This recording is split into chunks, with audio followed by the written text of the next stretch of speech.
ఎల్సేలా books పాడ్కాస్ట్కు స్వాగతం. ఈరోజు మనం ఈస్టర్ ఆదివారం నాడు జరిగిన ఒక అద్భుతమైన ఎన్కౌంటర్ గురించి ఒక్క నిమిషంలో క్లుప్తంగా తెలుసుకుందాం.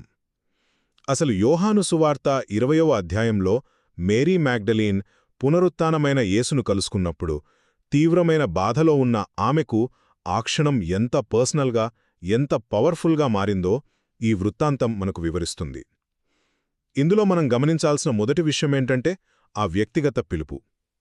మేరీ ఒంటరిగా తీవ్రమైన దుఃఖంలో ఏడుస్తూ ఉన్నప్పుడు యేసు కేవలం మేరీ అని ఆమె పేరు పెట్టి పిలవగానే ఆమె వెంటనే ఆయనను గుర్తుపట్టేస్తోంది.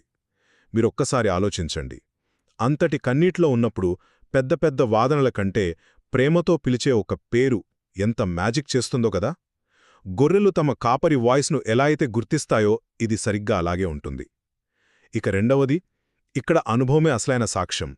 యేసును చూసిన తర్వాత మేరీ వెళ్లి ఆ శిష్యులకు సంక్లిష్టమైన సిద్ధాంతాలేమీ చెప్పలేదు. నేను ప్రభువును చూశాను అని తన ప్రత్యక్ష అనుభవాన్ని మాత్రమే పంచుకుంది. మరి ఈస్టర్ సందేశం అనేది ఏదో మేధోపరమైన వాదన కాదు, అదొక అద్భుతమైన ప్రత్యక్ష అనుభవం అనేది మనకు స్పష్టం చేయడం లేదా? చివరిగా, ఇతరులను ఆహ్వానించడం. మనకన్ని విషయాలు పూర్తిగా అర్థం కాకపోయినా పర్వాలేదు, వచ్చి చూడండి అని ఇతరులను ప్రేమతో పిలవడమే మన బాధ్యత. ఆ ఖాళీ సమాధిని చూసిన ఆనందాన్ని మన రోజువారీ జీవితంలో ఎలాంటి సంకోచం లేకుండా ఎలా పంచుకోగలము అన్నదే ఇక్కడ మనం ఆలోచించాలి.